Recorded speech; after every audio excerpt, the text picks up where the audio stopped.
This is Paying Attention with Nicholas Gruen. We explore fresh ideas to improve the world using nothing more than our secret superpower and yours, paying attention. I'm your host, Matt Jones.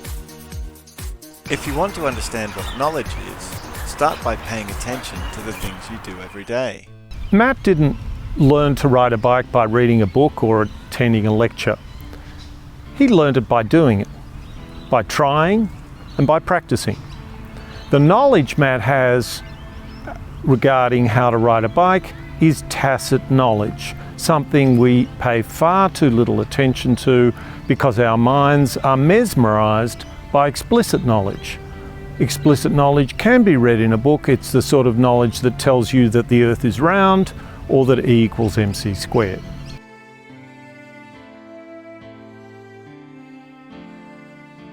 The thing about tacit knowledge is it's knowledge we can't put into words.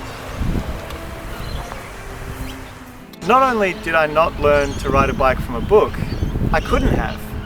Let's say that we converted all the things I was just doing into words. I was trying to keep my balance, turn the handlebars 36 degrees, tighten the muscle in my right thigh.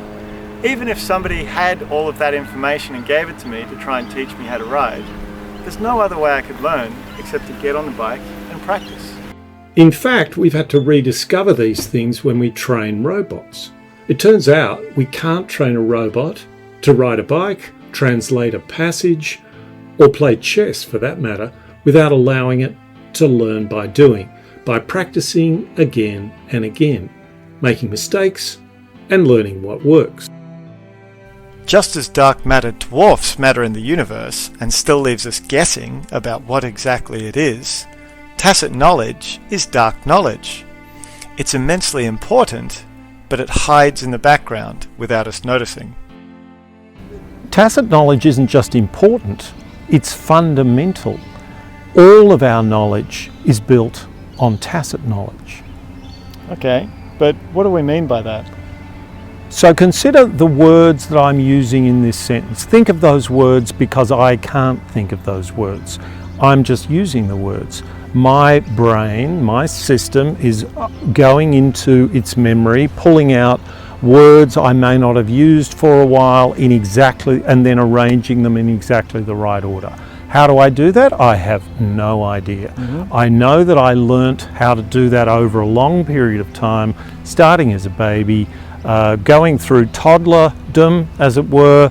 That's how I learnt how to throw and catch and walk and sing. That's how I learnt how to read.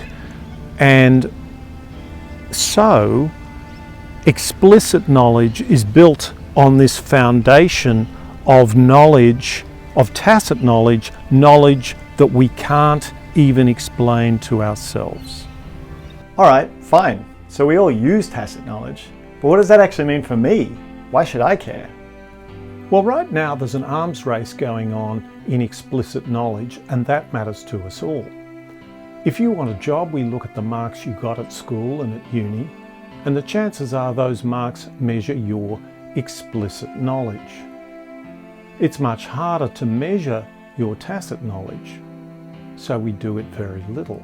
But there are crucial qualities that make people good or bad at their jobs that are tacit. So a good maths teacher would know mathematics, but it means very little to me, the student, if they don't know how to teach it. The same goes for all sorts of occupations, from doctors and social workers to managers and business people. And ironically, we probably did a better job of picking people with good tacit skills a generation or more ago. But we'll get to that in our next video.